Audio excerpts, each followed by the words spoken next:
Brownie, on Tuesday nights throughout the season, well, it belongs to the players. It plots the journey of the highs and the lows and the extremes and the emotions that come with that. We've had the good fortune throughout the years in the 360 family to experience it with Brad Sewell, with Jordan Lewis and with Jack Riewoldt, 6 flags combined between them. And we're going to live both sides of the coin this year. By Monday, there'll be one who's experienced the exhilaration and the other the agony, as Christian Petracca and Adam Treloar take us to this dream grand final.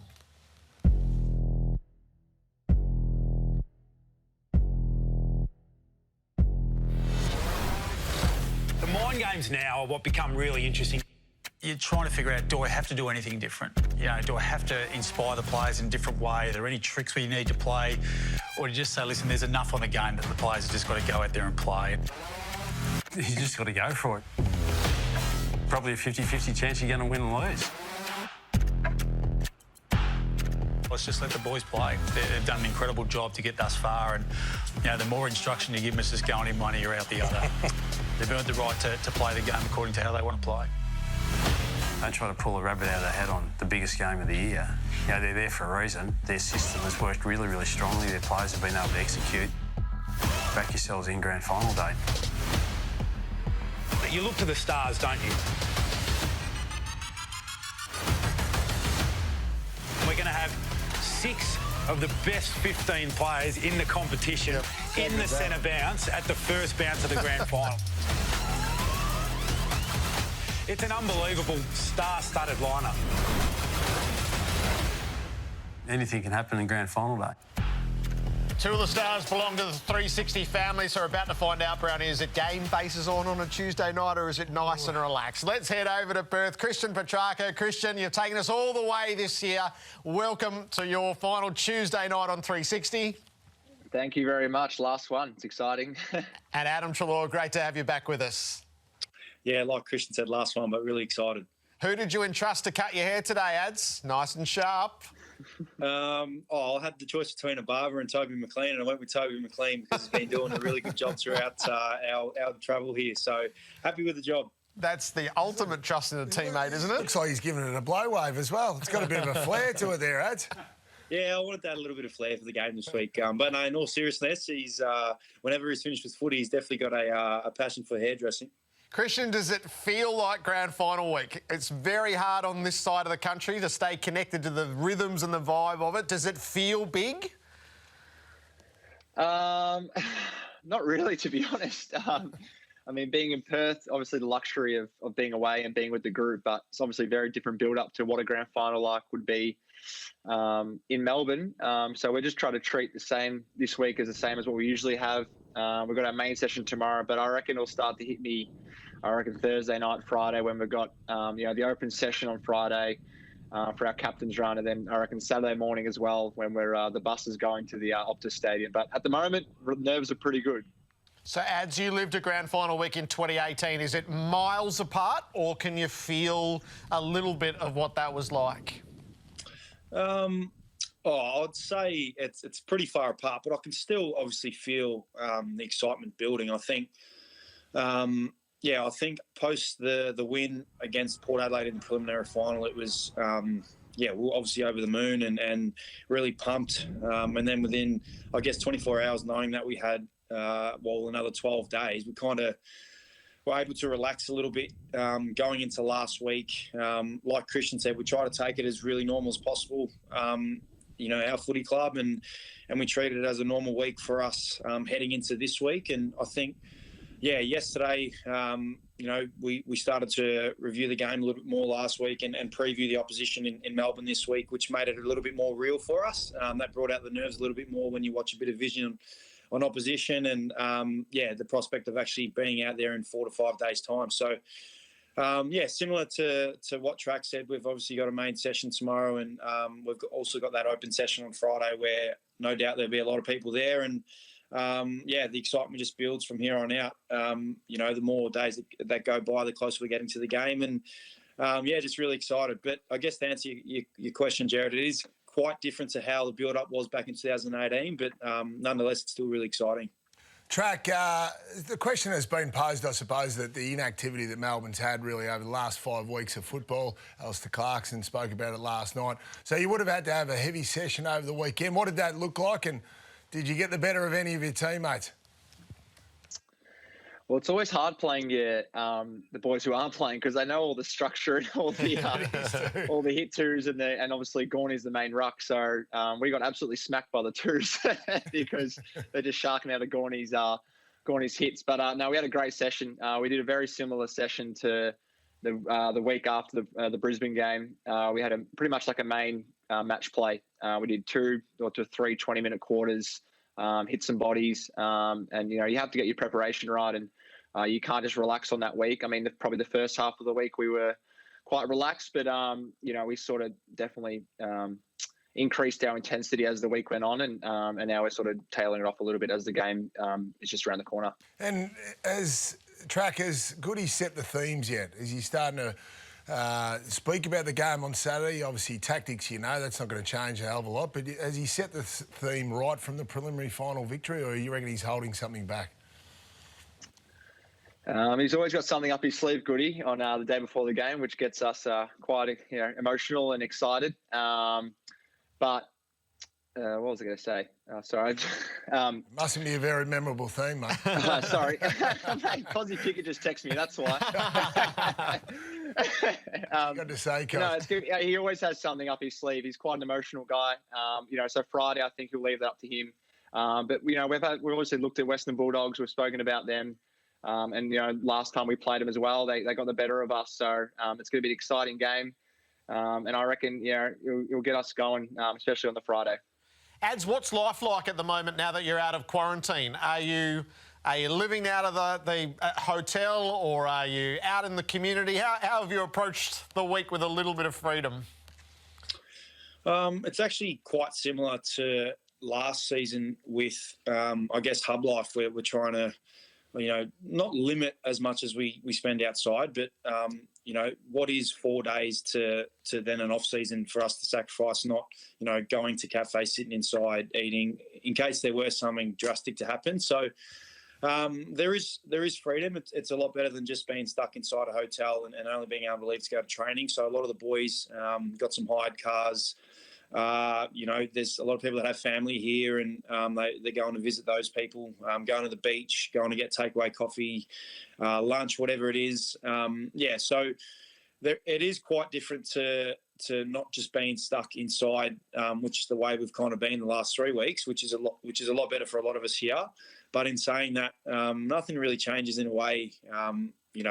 Building up to the biggest game of most of our careers, you don't really want to expend too much energy anyway. So it's not like, being locked in for 3 weeks and then we get all of a sudden 5 days away in Perth, beautiful weather, beaches everywhere. We're going to go spend every week an hour on our feet. So kind of being smart about that as well at the same time as enjoying our time away as well. So, yeah, it's nice to be able to leave the hotel at our own free will and drive around a little bit and go and get a takeaway coffee, like I said. But a lot of it's just, recovery time and building into the game. Has Josh Dunkley ventured out to get a takeaway coffee, or is he a bit gun-shy after going to the wrong cafe in Melbourne during the year? Yeah, so we actually did. We went today, but we made sure that it was safe. But,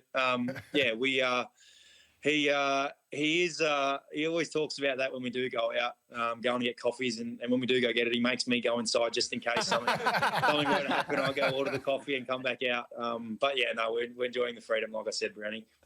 That's good. Have you got any superstitions, boys? I'm always interested in this. I had some teammates who were nutcases. I had blokes that wanted to be loud and tell jokes like Leopard before a grand final. You had a guy like Nigel Lappin who just wanted to keep to himself, not talk to anyone. Any superstitions or any funny characters to avoid before the big game? I wouldn't say superstitions, but... Oh, sorry, you go. You go. No, that's all good. I used to have quite a bit, but not anymore. The only thing I like to do is I'll just put my boots and my socks on left to right, Brownie. That's pretty much all I do. I used to do the same thing. Well, there you go. Where are you, Track? No superstitions. I like to stick to a routine. I like to go to an oval before the game and have a few set shots and get the legs moving, have a little kick. But nothing too full on like left to right boot. Yeah. Christian, you're about to live this experience, the dream of every kid who wants to be an AFL player for the first time. Are you embracing the immensity of it? Are you holding it at arm's length? What's your attitude toward how big this moment is for you? I mean, it's obviously we have to embrace every moment. You know, we spoke about it today. We don't want to look back with this week and whatever happens. You know, we were stressed and anxious about the whole week. You know, you want to have fun, and that's how we've been playing our footy the whole year. We've been playing mistake footy, you know, contested based, having fun with it, and you know, just playing to our structure. So we don't want to go away from that this week. And you know, the build up for the week, you know, as I said, it will start to increase this week, and I think we just need to embrace it, have fun, enjoy it. We haven't been in this position, or I haven't been in this position ever, and as the Melbourne Footy Club since 2000. So we need all to have fun. The fans need to embrace the week. It's an exciting week for the footy club, and yeah, I can't wait to Saturday when the siren goes and the Australian anthem is there, and yeah, we're just lining up and eyeing off the doggies. It's going to be a fun game. So, Ads, when you think back to 2018, what do you most vividly recall about it? Is it bittersweet? Are you able to still take the enormity of it, despite the fact that it ends in narrow loss? Yeah, I've actually been asked this question quite a bit this week, and from my teammates as well. It's one that I do look back fondly on. Obviously, playing in a grand final is something that you dream of being able to do, and coming so close but feeling yet so far, it will always hurt me. It'll hurt me to the day that I die because, yeah, in the manner and the way that we lost, we were up for pretty much the whole game and losing within 2 minutes of the game finishing. Yeah, it still hurts me to this day. I did promise myself that this time round, no matter what the result is, I'll enjoy it a lot more because, like Track said, building up to the game and then playing out, having it play out, and then I guess not having the result go your way, it was hard for me to reflect and really appreciate what us as a footy club had achieved at that time and what I had personally achieved at the time, considering the year that I'd had with injury and whatnot. So it's quite funny because it's been quite similar for me, the journey into this season in particular, and now the situation I find myself in. So yeah, for me, again, similar to what Track was saying, it's about just really enjoying the moment, enjoying each day as it comes. Each day that passes by is getting closer to that bounce. And like Track said, when we do get there and the bus arrives about 2 hours pre-game, it's, you know, the greatest time of your life, well, your week, each player says that 2 hours. And the fact that, you know, I'm a part of a team that is getting to play off for that ultimate success, which is what we're chasing, is something that I don't want to take for granted and something that I want to appreciate, you know, whether we win or lose. And in saying that, I don't want to lose. Yes, I felt that feeling, and I do not want to lose, but I do want to enjoy every single moment that I get out there because, you know, when I'm old, when I'm retired, I'll be able to talk to my own daughter and hopefully my own grandchildren about the experiences that I went through and the fun that I had doing it at that same time. So I don't want to be cruel to you here, but at the end, on the final siren in 2018, and in a lot of ways, your image is the one that encapsulates the agony of it most. Can you instantly recall what this feeling was like? Have you shut it away? What have you done with that pain? No, Jared, I haven't shut it away. No, it's something that, like I said, I'm always going to, when I think about that year and that game, it hurts me. Like, think about it now, it pulls at the heartstrings for me because we were this close, and I've actually never seen this vision before, never in my life, and it's actually quite emotional for me thinking about it because we were just so close to winning and it meant so much to so many of us. And like I said, I made a promise to myself that I never want to feel that feeling again, and if I'm in that situation, just to give my absolute best that I can give for myself to make my teammates better, and that is hopefully winning a grand final. And like I said, I don't want to lose this week, but I want to appreciate and be grateful of the opportunity that I have ahead of me. And like I said, win or lose, I'm going to be thankful for the position that I'm in, and grateful that I'm actually here representing this great football club, potentially vying for another premiership for this great football club and my first premiership. So I don't want to feel that feeling again. Like I said, it was a tough game to think about. But hopefully in a week's time, I'm not feeling that pain and I'm a premiership player. And, I don't have to think about that too much. Track, in my grand final experiences, it was the overwhelming feeling of anxiety in that first 10 to 15 minutes of the game. Obviously, a huge crowd around and you're just trying to settle into the game, not be a passenger and get involved. Have you got your head around, have you spent much time thinking about that first 15 minutes of the game, what it's going to look like for you? I reckon it's going to be pretty chaotic. I mean, we both play two styles of footy that are contested, ground ball type game. It's going to be an absolute arm wrestle pressure-wise. And we're probably been the best two teams at it in terms of being contested possession and pressure from the midfield and forward pressure. So, I think it's about settling down as much as possible. My first 3 or 4 minutes against Geelong were pretty nervous. I fumbled a few times and, you just need to do a few things. You just need to communicate, go back to what you know is best. And, the beauty about grand final day is that everyone will be in the same position. Everyone will be nervous. So it's a bit a team that first settles down, finds the footy and just relaxes from there. Christian, just remind me, who did you grow up barracking for? Did you see your team win a premiership? Yeah, I was a Collingwood supporter. So I went to the 2010 rematch. We beat St Kilda by all that. Sorry, not we. Collingwood beat St Kilda by 50. I was at 50 points in the end. Yeah. And do you remember soaking that in as a fan? Could you visualise yourself doing that one day? Oh, it's a good question, Jared. It was 11 years ago. I think one day, I grow up like any other boy dreaming of playing an AFL grand final and winning a premiership. And, 2003 and 2002 when Brownie beat us was, I remember my brother is an absolute mad Collingwood supporter who came home and started bawling his eyes out. And then I got to see the 2010 rematch and he was pretty upset that I got to watch and he didn't. But yeah, I mean, you dream up playing in these big games. I love playing in these big games. It's what you play footy for, and to do it against the Doggies as well, who are an up and coming team like us, it's going to be a great game. You're going to run past each other during the game, boys? Yeah, I reckon we will. Just a little hip and shoulder, just a little tap on the bum. Maybe that one, Brownie. Do you feel a little bit of a bond with the year that you've shared together? I know we haven't been together as often as we would like to. It's been as virtual as often as it has been physical. But is it special, Adam, to be sharing it with a fellow player that you've shared the journey with this year? Yeah, for me, with my past few years being on 360, being able to be on the show with Jack and Eddie and even Geordie when he was playing, you always do. You take a lot of interest in how that person goes in particular. And even when you're not playing them during that week, which is obviously you're not most of the time, you take quite an interest and hope they do well. And that's been the exact same thing for Track. I mean, I've watched him come into the league and pretty much be a star from the get-go. And, he's one of the best players in the game and one of the guys that we need to make sure he can't bring his best footy on the weekend. So, although I do wish him all the very best at the very same time, I don't want him to go too well. Yes. I want to make sure we get the job done. Does that sound about right, Christian? It's a pretty good strike rate. It's a pretty good strike rate on Fox Footy. What is it, Louis? Yes. It is. Jack Rewald. So maybe me and Adam will probably sign on for the next 3 years, I reckon. So. Around the corner. You might be trying to get a job next year, Jared, here, all the players. So what we want is we invest in your journey and you take us so generously to it.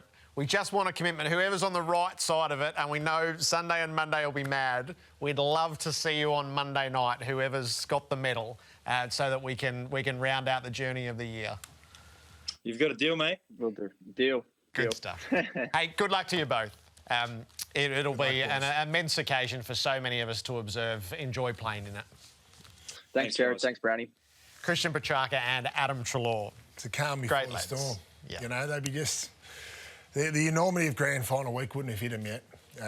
But they might have a good night's sleep tonight, maybe tomorrow night, but then their butterflies will start to really sink in permanently until, hopefully, that first 5 or 10 minutes, until you get a first kick. Your podcast is due tomorrow, heraldsun.com.au. Absolutely. Get on to Brownie's podcast here with Campbell, Brown and Dino. We've got Lockie Hunter on tomorrow. Chat about that, of course, playing in the big game. my mate Sam Pang's on. I might have a Mitch Robinson story for you later on. Nice. He just had to get on and clarify a tweet.